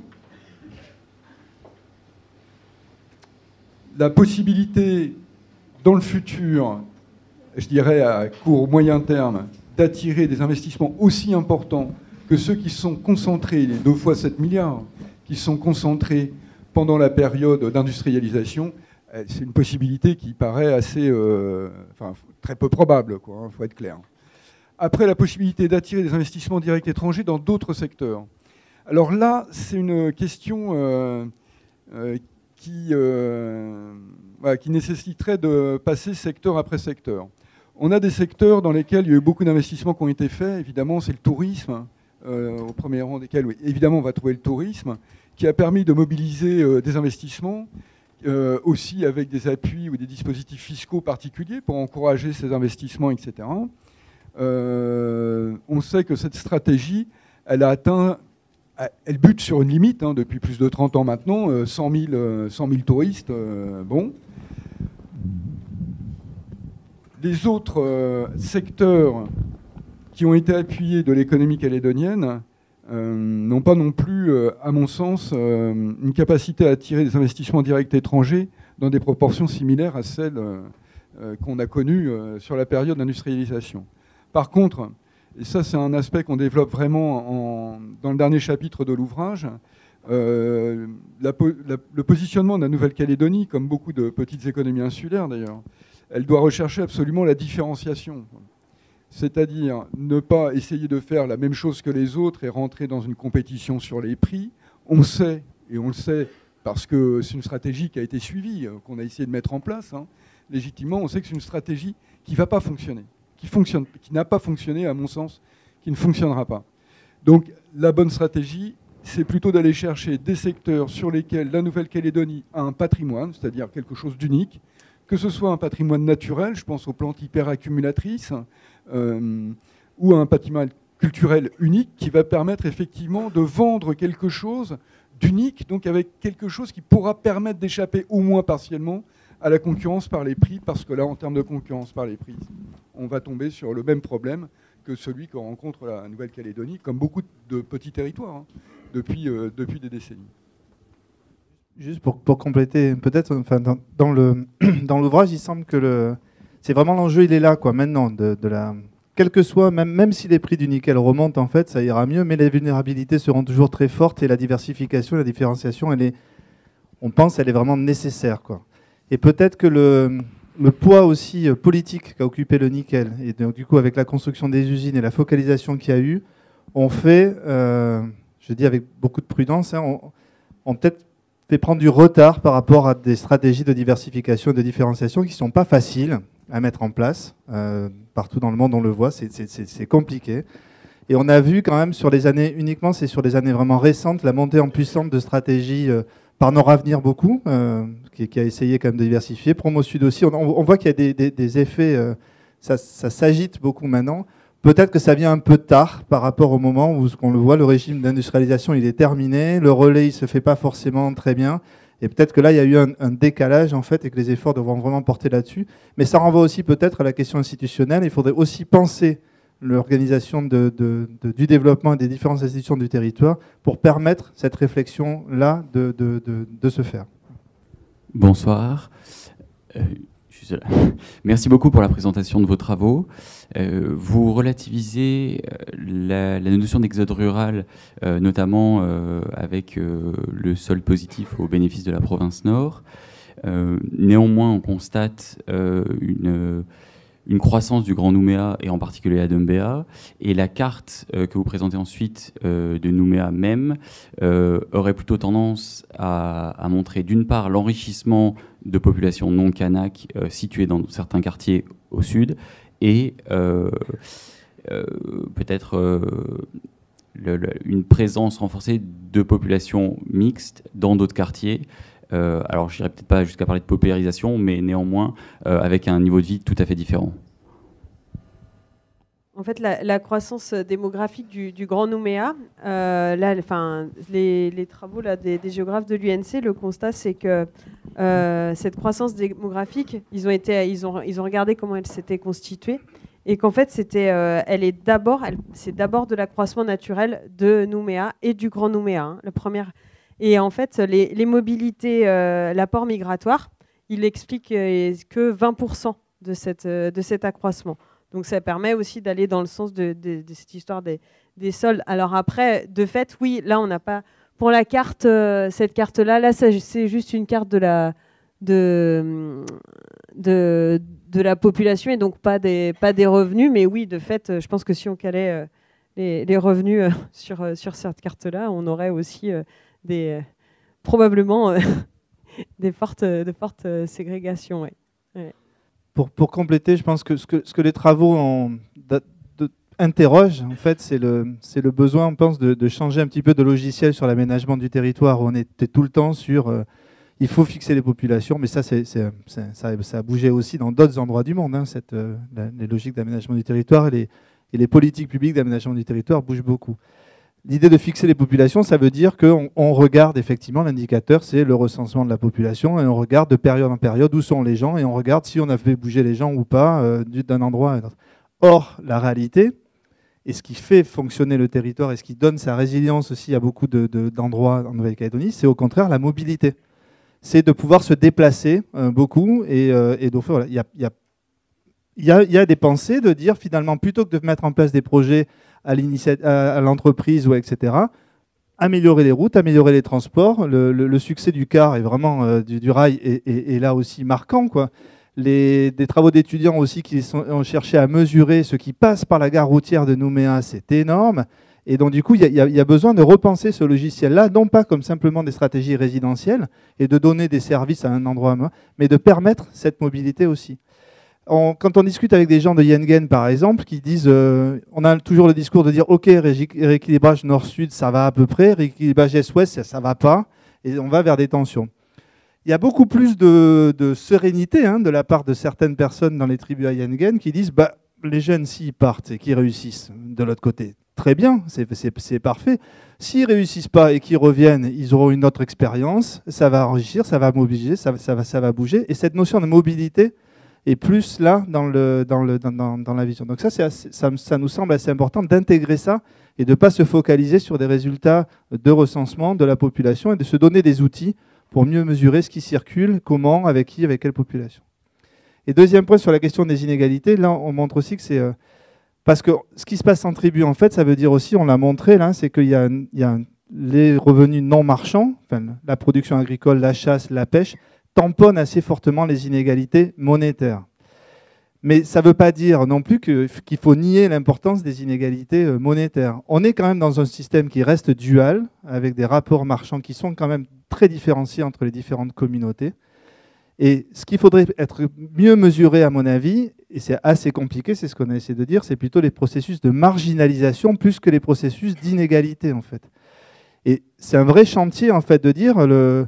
Bon, on aime bien dire que des politiques de développement local qui sont les plus efficaces, c'est celles qui permettent aux personnes d'avoir les stratégies qu'ils veulent à un certain moment. Tu veux faire une entreprise, tu veux rentrer dans le système monétaire, la puissance publique te permet de le faire. Tu préfères rester dans des activités tribales, la puissance publique te permet aussi de le faire. Mais jusqu'à quand, en fait, ces inégalités de revenus se traduisent en marginalisation ou pas, c'est cette frontière-là qui est peut-être... Là, il y a peut-être un chantier aussi en termes d'outils statistiques un peu originaux. Bonsoir. Ma question, c'est un peu... vous ne pensez pas que tous les problèmes que vous évoquez actuellement sont plutôt liés à une idéologie qu'on appelle le jacobinisme, qui fait qu'il y a un certain centralisme à Paris, C'est Paris qui doit décider du développement de soit des Antilles, soit de l'océan Indien, soit de la Nouvelle-Calédonie. Et l'exemple pour moi le plus important et le plus frappant, c'est qu'on parle plus actuellement de la possibilité de référendum pour l'indépendance de l'Écosse dans les médias français que de l'indépendance de la Nouvelle-Calédonie. Quand vous parlez d'urbanisation, moi je suis Camerounais, mais c'est exactement les mêmes problèmes qu'il y a eu au Cameroun avec l'exode rural. Et pourquoi je vous dis le jacobinisme? C'est parce que, en fait, pour moi, c'est une façon de noyer le problème en divisant les différentes modalités de colonialisme qu'il y a eu dans le Pacifique, qu'il y a eu dans l'océan Indien, qu'il y a eu en Afrique et qu'il y a eu aussi aux Antilles, et pour ne pas créer un réel espace francophone où je suis quand même un peu étonné quand vous me parlez de ce problème de démographie et de démocratie, parce que la démocratie, c'est le suffrage universel, et le suffrage universel, c'est une voix, un vote. Et si on veut de la représentativité, on est obligé de suivre le suffrage universel. Alors, pour ce qui concerne les politiques donc, qui tendraient à démontrer un jacobinisme ou un certain centralisme, il apparaît quand même que les politiques qui sont mises en œuvre sont avant tout du ressort des responsables en Nouvelle-Calédonie. Et ce constat est appuyé par les travaux que nous avons menés dans le cadre d'un projet sur aide et souveraineté dans les pays du Pacifique. Et on a pu constater notamment que, par exemple, à travers les contrats de développement, les responsables calédoniens ont toute latitude, toute marge de manœuvre pour décider des projets qui sont prioritaires pour le territoire.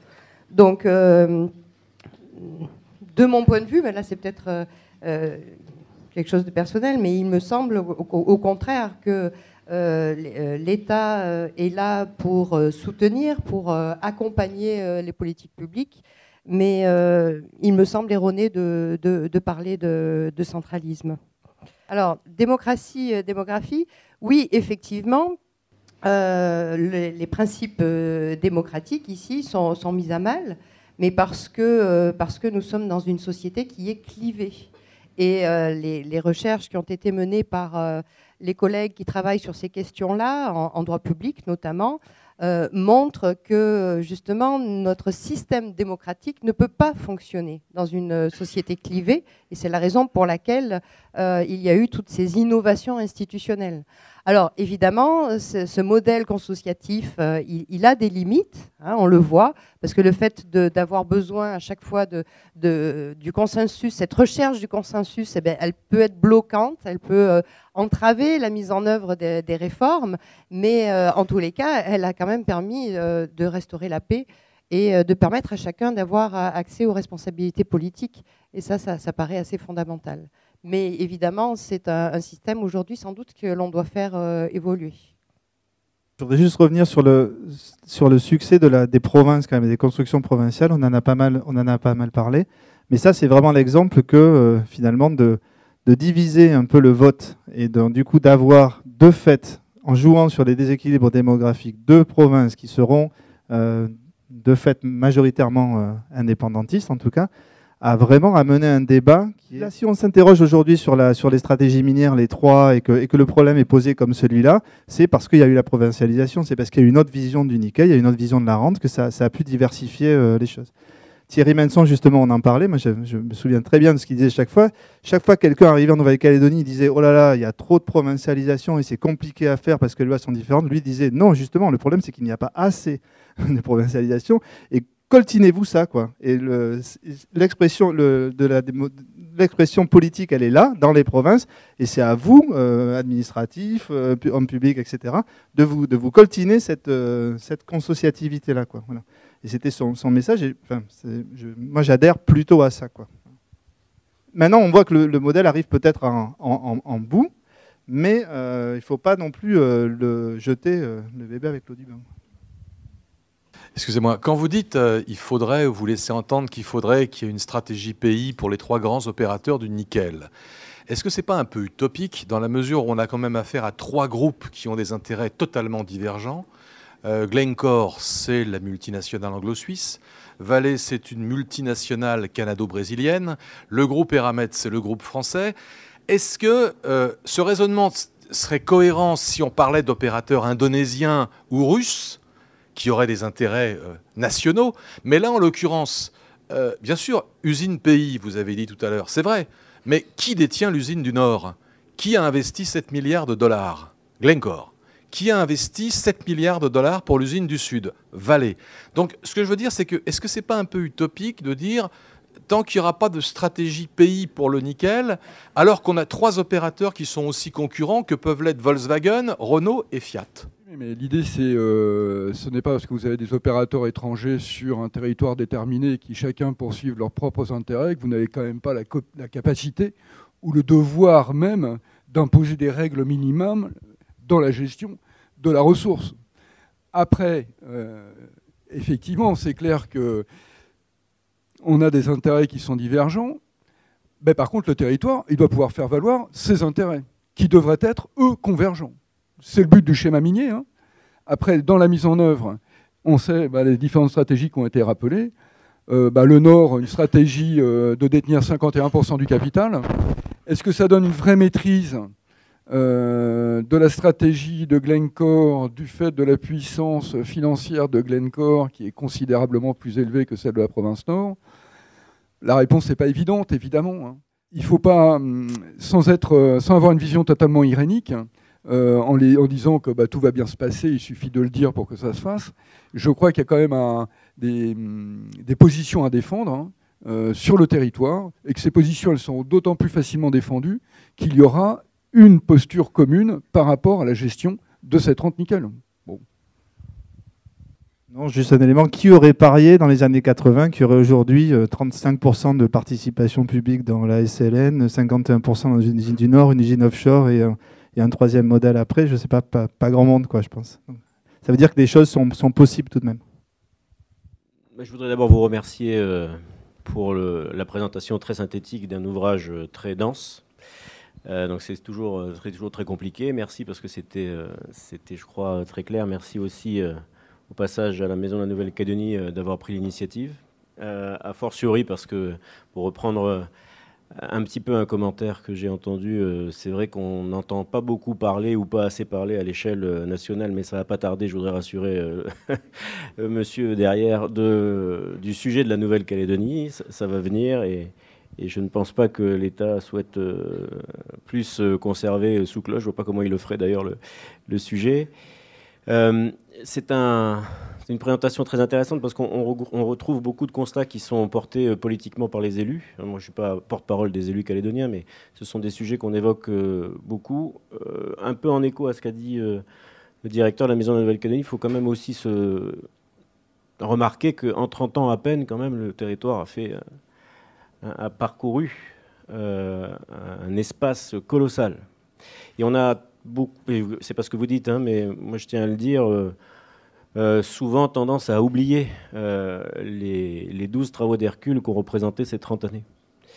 On est un territoire de 270 000 personnes et en 30 ans on a dû faire sortir d'un état de guerre civile pour maintenir la paix, ce que nous avons tous collectivement réussi à faire, endosser des transferts de compétences absolument colossaux, faire face à des développements économiques et démographiques qui le sont tout autant à notre échelle toujours.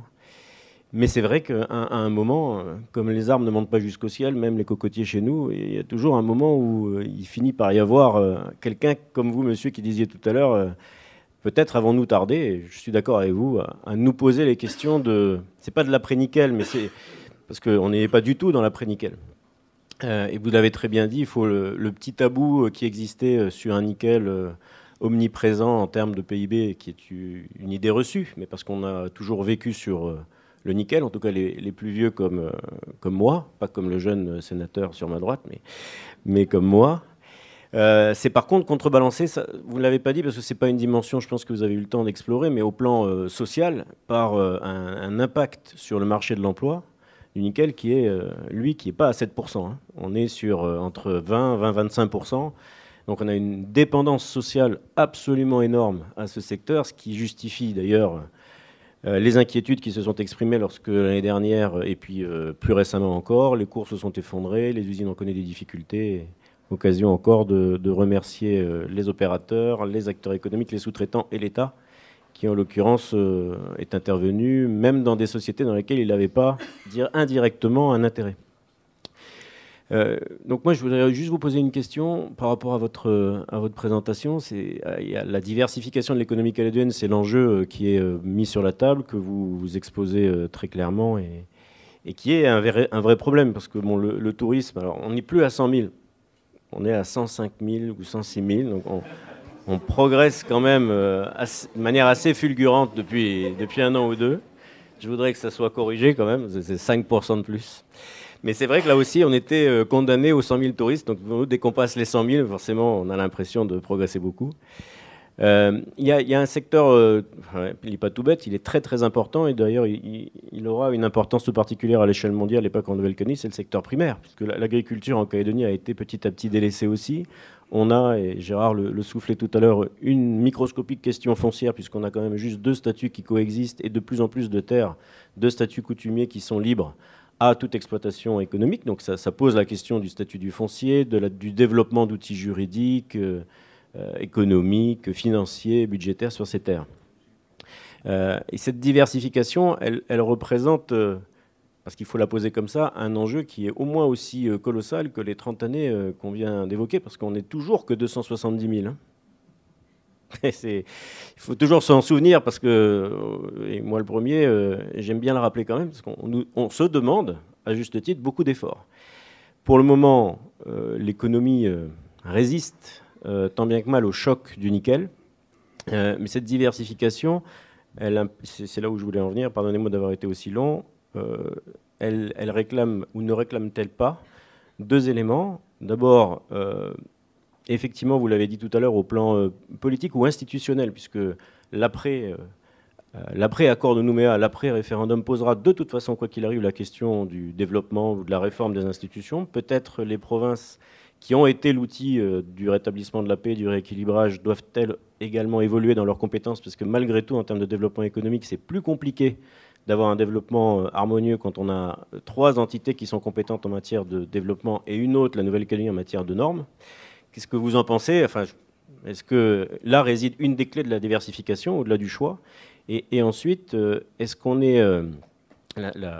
l'identification, la singularité de la Nouvelle-Calédonie, il faut qu'on la développe, mais cette diversification, est-ce qu'on peut vraiment l'envisager avec un spectre très très large, ou est-ce qu'il ne faut pas plutôt se dire cibler des secteurs qui seraient dans un premier temps les plus évidents, notamment en termes de formation, hein, puisque ça n'a pas pu être évoqué, mais se diversifier, c'est super, mais si on n'a pas les outils pour former nos jeunes populations à devenir les acteurs économiques de demain, ce sera quand même compliqué. Donc est-ce qu'il n'y a pas aussi un travail, au-delà de se dire on pourrait probablement tout faire, ce qui est vrai en théorie, mais ce qui n'est pas vrai dans la réalité, est-ce qu'il ne faut pas plutôt prioriser dans un premier temps et se garder la souplesse nécessaire? Parce que moi, je reste convaincu que la Nouvelle-Calédonie devra, pour maintenir son niveau de développement très élevé dans l'environnement, avoir la souplesse de revoir ses choix régulièrement, enfin aussi régulièrement que possible. Non, sur la première partie de la question, oui, moi je pense que l'équilibre, il va être là. Enfin, moi, j'ai pas de réponse après sur la façon, mais je crois que quel que soit le résultat de référendum, de toute façon, la façon dont on va articuler le niveau territorial avec le niveau provincial, c'est là, effectivement, qu'on voit qu'il y a le plus de progression à faire, quoi. Voilà. Après, moi, sur l'idée d'avoir plus de compétences ou pas qui remontent à un certain niveau, à voir.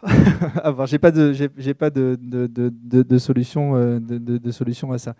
Mais je pense quand même que l'inventivité, et surtout pour se différencier dans différentes choses, il me semble que la province des îles, par exemple, a des atouts assez importants à faire valoir dans la façon dont elle appréhende même le développement pour se positionner sur des créneaux qui pourraient être originaux, quoi. Et je pense qu'il faut faire attention à ne pas déposséder les provinces de leur capacité à réfléchir leur avenir aussi, parce que je pense que c'est là qu'il peut y avoir des innovations. La différenciation, elle se fera sur des secteurs qui seront forcément innovants, quoi, qui seront forcément qu'il va falloir penser et imaginer.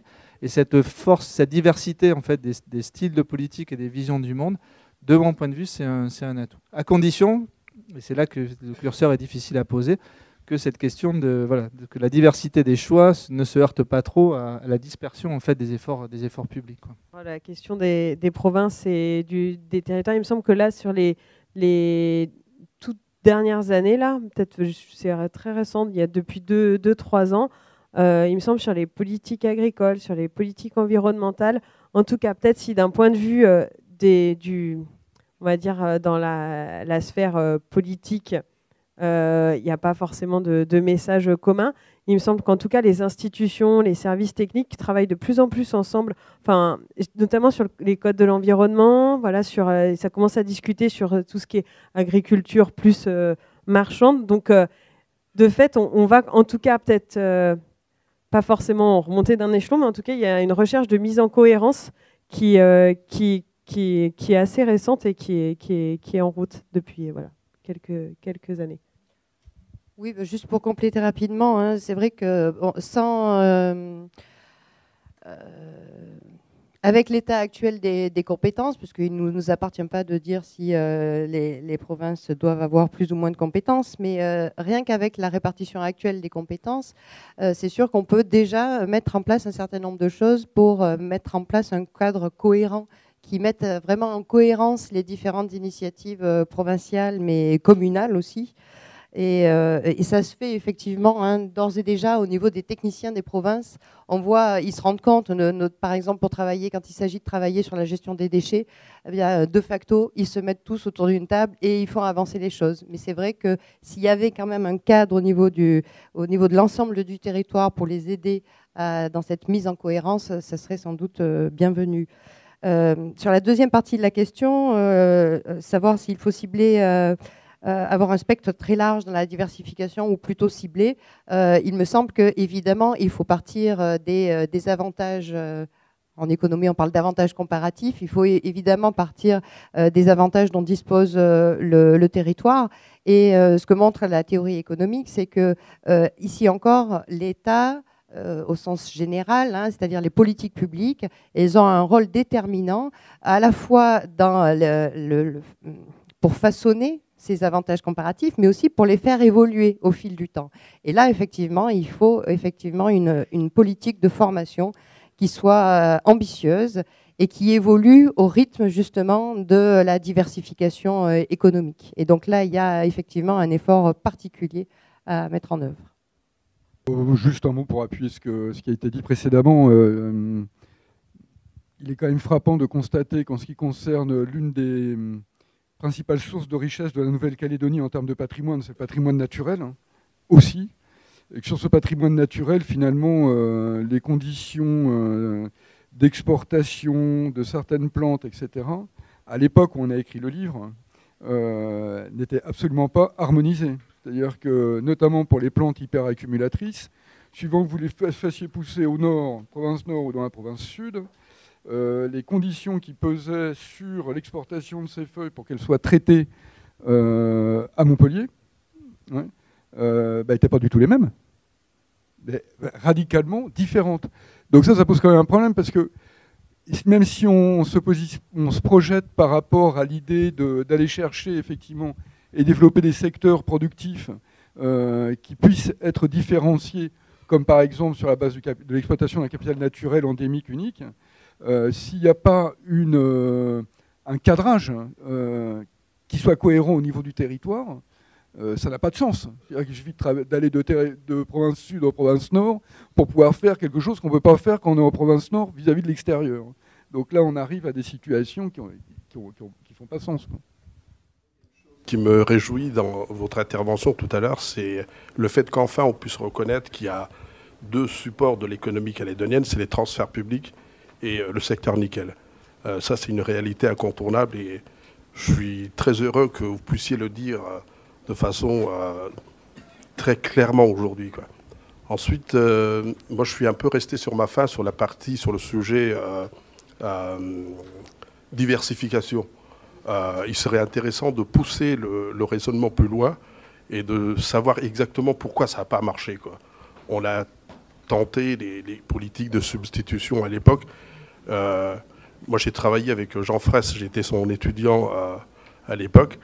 Et voilà, je reste sur ma faim parce que j'aurais vraiment souhaité que vous poussiez le sujet plus loin et de déterminer exactement quelles sont les causes et qu'on puisse comment solutionner ces problèmes et aller de l'avant, parce que je pense que bon, c'est un vrai sujet, quoi.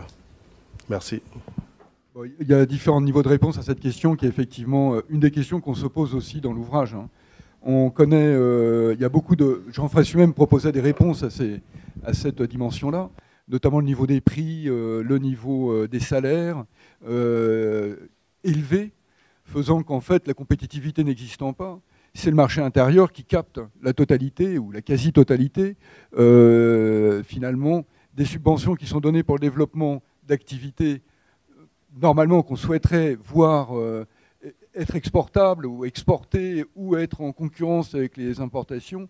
Bah, de fait, ça ne marche pas, d'après ce que disait Jean Fraisse lui-même, tout simplement par l'effet des transferts publics et les niveaux élevés de salaire et de prix, quoi. Après, dans les prix, il y avait aussi chez Jean Fraisse, mais ça on retrouve ce questionnement, hein. Il y avait aussi la question des marges, c'est-à-dire que dans la formation des prix élevés, il n'y a pas aussi que des transferts publics, quoi. Il y a aussi la question de la répartition des pouvoirs au sein des filières, ce qui passe par les marges. Elles sont hors quand même en Nouvelle-Calédonie, on le sait. Le PIB, qui normalement est calculé selon 3 optiques, n'est pas calculé selon l'optique des revenus. C'est-à-dire qu'on ne sait pas à quel niveau sont les marges en Nouvelle-Calédonie. Or, on sait que c'est un objet de discussion absolument important. Mais c'est quand même frappant de constater qu'on a quelques angles morts qui existaient déjà à l'époque de Jean Fraisse, hein, qu'on a retrouvés, nous, en faisant cet ouvrage-là, pourtant sur les questions qui sont quand même assez cruciales, quoi, par rapport à ces dynamiques de possibilités de diversification ou pas. Après, mais là, c'est un autre débat qui nous amènerait peut-être un peu loin. Il y a aussi la question du niveau du taux de change, qui est souvent invoqué. Il y a les effets de syndrome hollandais aussi, le fait que, effectivement, les secteurs échangeables, ils sont mis en difficulté dans une économie où il y a un secteur en boom, ouais. Encore qu'aujourd'hui, on voit que ça ne marche pas forcément, parce que quand le système en boom, quand le secteur en boom n'est plus en boom, ce n'est pas pour autant qu'on voit émerger spontanément tout un tas d'activités échangeables, exportables, etc. Donc on a plusieurs éléments de réponse dans le livre, sachant que il n'y a pas une réponse simple à cette question qui est absolument cruciale. Après, effectivement, nous aussi, on est sur notre... Enfin, il n'y a pas de...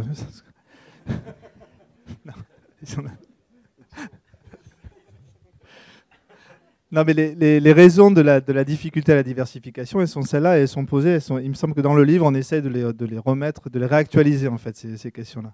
Après, ce que ça pose aussi, c'est que la caractéristique d'une petite économie insulaire telle qu'elle est, elle reste là, et que du coup, la diversification économique dans le contexte d'un petit marché intérieur, avec une spécialisation préférentielle sur le nickel d'abord, avec des prix élevés, etc., ça rend la tâche sur la diversification encore plus compliquée. Donc du coup, ça renvoie juste à un besoin d'inventivité, c'est pour ça que l'idée, mais ça peut vous paraître abstrait, mais que l'idée de basculer vers une économie patrimoniale et de réfléchir effectivement l'économie de la Nouvelle-Calédonie comme un patrimoine à révéler, à fructifier et à transmettre, peut être effectivement une piste de réflexion. Mais l'inventivité doit être là au rendez-vous, vu les conditions difficiles de cette différenciation.